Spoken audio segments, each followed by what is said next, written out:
The morning sunlight streamed through the windows of Riverside Children's Medical Center as 5-year-old Emma Patterson sat on the examination table, her legs swinging cheerfully as she waited for Dr. Rebecca Morrison to finish reviewing her chart. It was Emma's annual wellness checkup, a routine appointment that her mother, Jennifer, had almost rescheduled twice due to her busy work schedule as a real estate agent.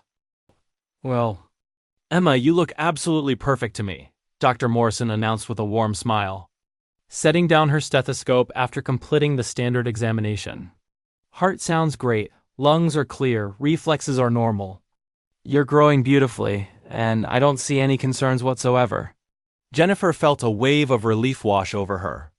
As a single mother raising Emma alone since her divorce 2 years ago, every medical appointment carried an undercurrent of anxiety about things that might be wrong, problems she'd have to face on her own. Her energy levels are good? She's been eating normally? Jennifer asked, mentally checking off the parental worry boxes that kept her awake some nights. Everything looks textbook normal for a healthy 5-year-old, Dr. Morrison confirmed, typing notes into her computer. Emma's growth chart is perfect. Her development milestones are all on track, and her blood pressure and basic metrics are exactly where we want them to be. I'll see you back here in a year unless any concerns come up. But there was someone at home who would have disagreed completely with Dr. Morrison's assessment.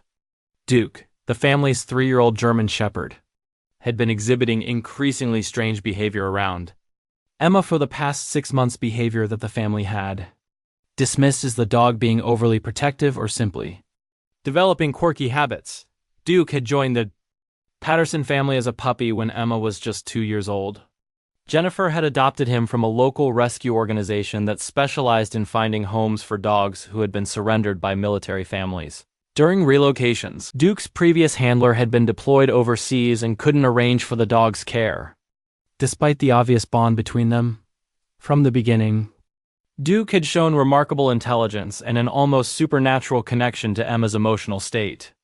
When she was sad, he would rest his massive head on her lap. When she was excited, he would match her energy with gentle play.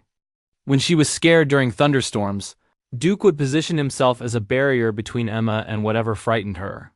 But about 6 months ago, Duke's behavior had taken a puzzling turn. He began what Jennifer initially thought was an odd new habit, persistently sniffing and gently nudging a specific area on the right side of Emma's abdomen, just below her ribcage.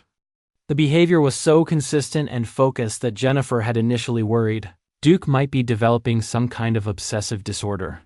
Duke, stop it, she would say when the German Shepherd would approach Emma during breakfast, carefully sniff the same spot and then look up at Jennifer with an expression that seemed to convey urgent concern. Leave Emma alone while she's eating. Emma, being 5 years old, found Duke's behavior more amusing than concerning. Duke wants to smell my tummy, she would giggle, often trying to push the large dog's nose away from her side. It tickles when he does that. But Duke was not being playful. His behavior followed a pattern that would have been recognizable to anyone trained in medical detection dogs. He would approach Emma at seemingly random times throughout the day, focus intently on the same anatomical location, sniff deeply for several seconds, and then back away with what could only be described as worried body language, ears slightly back, tail low. Eyes fixed on Jennifer as if trying to communicate something important. The behavior intensified during quiet moments. When Emma was lying on the couch watching television, Duke would carefully position himself beside her and rest his head gently but firmly against her right side. When she was sleeping, Jennifer would often find Duke lying on the floor next to Emma's bed, his nose positioned as close as possible to that same area of her body. Jennifer mentioned the behavior to her neighbor, Mrs. Garcia. Some dogs just get attached to certain smells, Mrs. Garcia suggested. Dogs are strange creatures sometimes. But Duke's focus never wavered. During Emma's bath time, Duke would pace outside the bathroom door. When Emma played in the backyard, Duke would stay unusually close, frequently interrupting her activities to perform his careful sniffing ritual. 3 months after the behavior began, Jennifer consulted their veterinarian, Dr. Amanda Chun. His physical exam is completely normal, Dr. Chen reported. Sometimes dogs develop behavioral patterns we don't understand. Has Emma been experiencing any health issues? Dogs can detect illness before we're aware of it. Jennifer shook her head. Emma's perfectly healthy. We just had her checkup and Dr. Morrison said everything was perfect. But Duke's behavior continued to escalate in subtle ways. He began following Emma more closely throughout the house, always positioning himself on her right side. During family movie nights, he would rest his head against Emma's abdomen with such consistency that Jennifer started making jokes about it. "Duke thinks you've got treats hidden under your shirt," she would tease Emma, not realizing how close to the truth her joke actually was.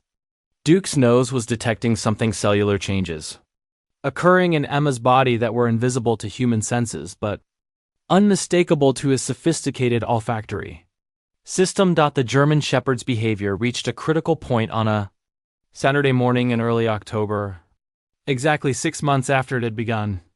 Emma woke up complaining of a mild stomachache, nothing dramatic. Just a general feeling of being not right that many children experience occasionally. "My tummy feels funny," Emma said, rubbing her right side exactly where Duke had been focusing his attention.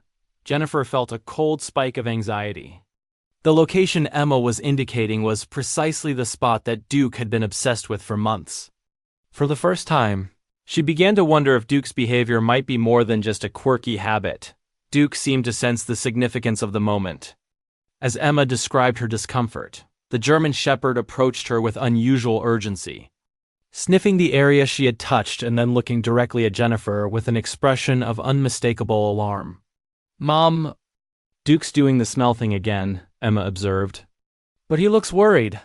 That afternoon, Jennifer called Dr. Morrison's office and scheduled an urgent appointment. The receptionist initially tried to schedule Emma for the following week. But Jennifer's description of the symptoms combined with her growing anxiety about Duke's behavior convinced the office staff to fit them in on Monday morning.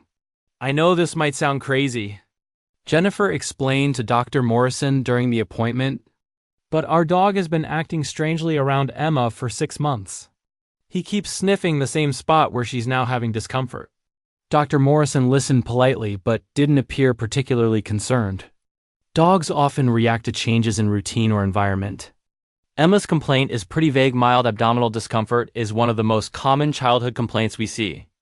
And it's almost always something minor. The examination that followed was more thorough than the routine checkup 3 months earlier. But Dr. Morrison's conclusions remained the same. Emma's vital signs were normal, her abdomen felt soft and non-tender, and there were no obvious signs of illness, but Jennifer was no longer satisfied with dismissive explanations. Duke's behavior had been too consistent, too focused, and too intense to ignore. She made a decision that would ultimately save her daughter's life. "I'd like a second opinion," Jennifer said firmly. "And I want some blood work done." Dr. Morrison seemed slightly taken aback by the request. "Mrs. Patterson, I understand your concern, but Emma presents no symptoms that would indicate the need for laboratory testing.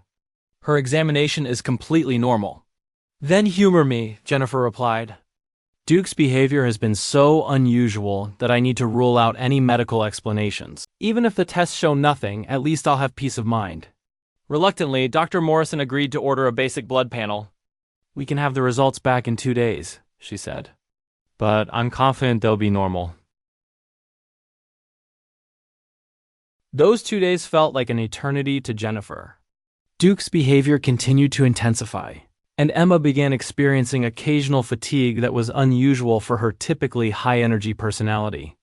The German Shepherd seemed to sense the approaching revelation. He became more clingy, more protective, and more insistent about his monitoring routine. When Dr. Morrison's office called on Wednesday afternoon, Jennifer could tell from the receptionist's tone that something was wrong.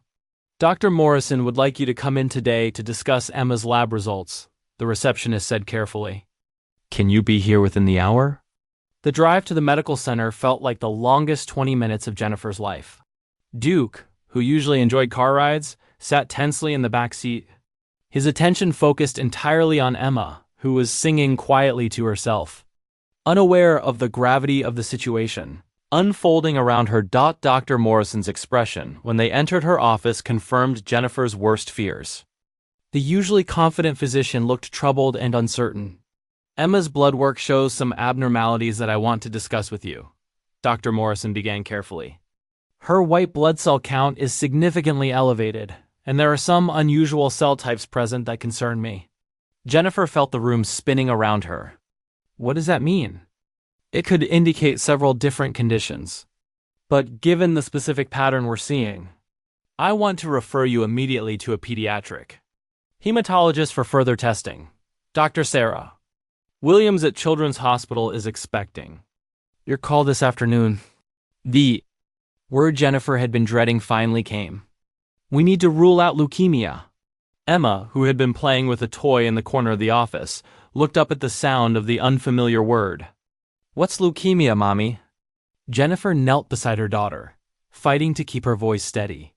It's just a word the doctors use, sweetheart. We're going to see some new doctors to make sure you're okay. Duke approached Emma and rested his head against her side in the same spot he had been monitoring for 6 months. For the first time, Jennifer understood that the German Shepherd had been trying to tell them about this all along.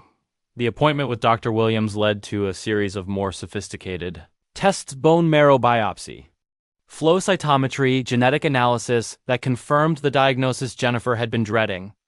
Emma had acute lymphoblastic leukemia, the most common form of childhood leukemia, but caught in its very early stages. The good news, Dr. Williams explained, is that we're detecting this extremely early. Emma's leukemia is still in what we call the preclinical phase. Her body hasn't yet shown the obvious symptoms that usually bring children to our attention. Jennifer sat in stunned silence as the implications sank in. How early is early? Based on the cellular patterns we're seeing, I estimate that Emma's cancer has been developing for approximately 6 to 7 months. If we had waited for obvious symptoms to appear, we might have been looking at a much more advanced disease. 6 to 7 months? The exact time frame during which Duke had been exhibiting his strange behavior. Dr. Williams continued her explanation. Early detection is crucial in pediatric leukemia. Children diagnosed in the early stages have cure rates exceeding 90%. The treatment will still be intensive chemotherapy, regular monitoring, lifestyle changes, but Emma's prognosis is excellent specifically because we caught this so early. But how? Jennifer asked. Her pediatrician examined her just 3 months ago and found nothing wrong. Childhood leukemia is notoriously difficult to detect in its early stages, Dr. Williams replied. The initial symptoms are often subtle and can mimic common childhood illnesses. It's not unusual for several months to pass between the disease's onset and clinical recognition. That evening, Jennifer sat in Emma's bedroom watching her daughter sleep peacefully, unaware of the medical battle that lay ahead. Duke had resumed his position on the floor beside the bed, but his demeanor had changed. The urgency and anxiety that had characterized his behavior for months had been replaced by a calm, detective vigilance. Dr. Williams had mentioned something during their consultation that kept replaying in Jennifer's mind. There have been documented cases of dogs detecting various types of cancer through scent, she had said. Their olfactory capabilities are sophisticated enough to identify the volatile organic compounds that cancer cells produce, often long before medical tests can detect the disease. Jennifer reached down and stroked Duke's head. You knew, didn't you, boy? You've been trying to tell me for 6 months. Duke looked up at her with the same intelligent brown eyes that had been trying to communicate his urgent message. His tail wagged once, softly, as if he understood that his message had finally been received. The months that followed were challenging but hopeful. Emma's treatment included intensive chemotherapy and regular monitoring.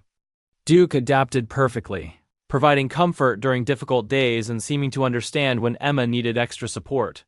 6 months into treatment, Emma achieved complete remission. Her response has been exceptional, Dr. Williams announced during one of the happiest appointments of Jennifer's life. Duke seemed to understand the good news, relaxing his protective vigilance for the first time in over a year. Today, 2 years after diagnosis, Emma is considered cured. She returns for monitoring visits, but her blood work consistently shows no disease. Duke's behavior has returned to normal, suggesting whatever he had been detecting is no longer present. Dr. Morrison, Emma's pediatrician, has since become an advocate for taking unusual animal behavior seriously. She often tells Emma's story as an example of how observant pet owners can provide valuable diagnostic information. If Jennifer hadn't insisted on blood work based on her dog's behavior, we might not have detected Emma's leukemia for months, Dr. Morrison reflects. By then, we would have been dealing with advanced disease. Jennifer keeps a photo showing Emma and Duke on the day she rang the bell at Children's Hospital to celebrate treatment completion. Duke saved my daughter's life, she tells people. He detected her cancer 6 months before any doctor would have found it. Emma often tells friends about her cancer-detecting dog.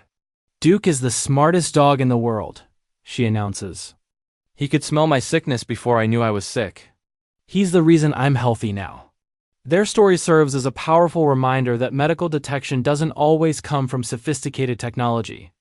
Sometimes it comes from a loyal German shepherd who refuses to ignore what his senses are telling him. Duke's persistence gave Emma something invaluable: time for early treatment that turned a life-threatening diagnosis into a curable condition.